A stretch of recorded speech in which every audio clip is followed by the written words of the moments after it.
വീണ്ടും അയാളെ വിളിക്കുകയാണല്ലോ. ഇത് അവസാനിപ്പിക്കണം, അല്ലെങ്കിൽ അപകടം.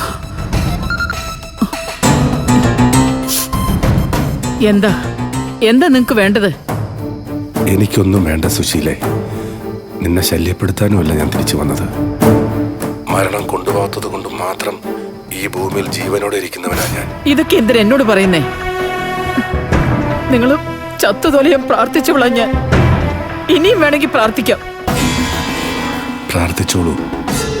എത്രയും വേഗം ഈ ഭൂമിയിൽ നിന്ന് പോകണമെന്ന എൻ്റെയും ആഗ്രഹം.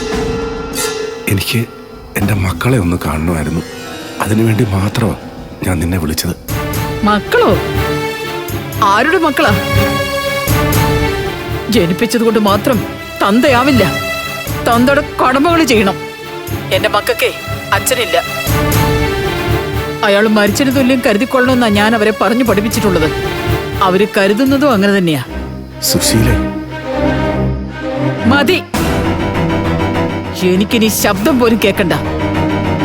ഇനി മേലാൽ എന്നെ വിളിക്കുകയോ തേടി വരികയോ ചെയ്യരുത്.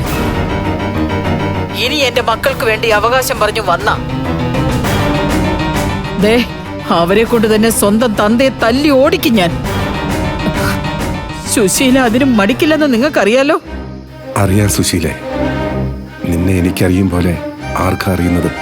മരിക്കും മുമ്പ് മക്കളെ ഒന്ന് കാണണമെന്ന് മാത്രമല്ലേ ഞാൻ പറഞ്ഞുള്ളൂ. ഞാൻ ഇത്രയും കാലം ജീവനോടെ ബാക്കിയായത് എൻ്റെ മക്കളെ കാണാൻ വേണ്ടിയാണെന്ന് തോന്നിപ്പോയി. എങ്കിലേ വെറും തോന്നല് മാത്രമാണെന്ന് കരുതിക്കോ.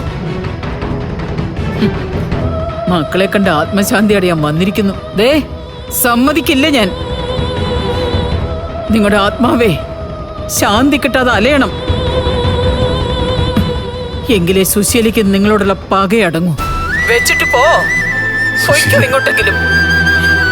എന്റെ മക്കളുടെ കൺമുമ്പിൽ വരാതെ എവിടെങ്കിലും പോയി ചത്തു തൊലയേ.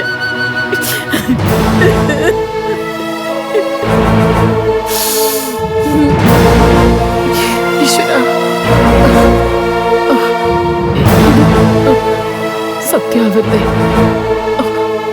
അയ്യോ, ഇതൊരു ദുസ്വപ്നം മാത്രം. അവിടെ ഈശ്വരന്മാരെ, അയ്യോ.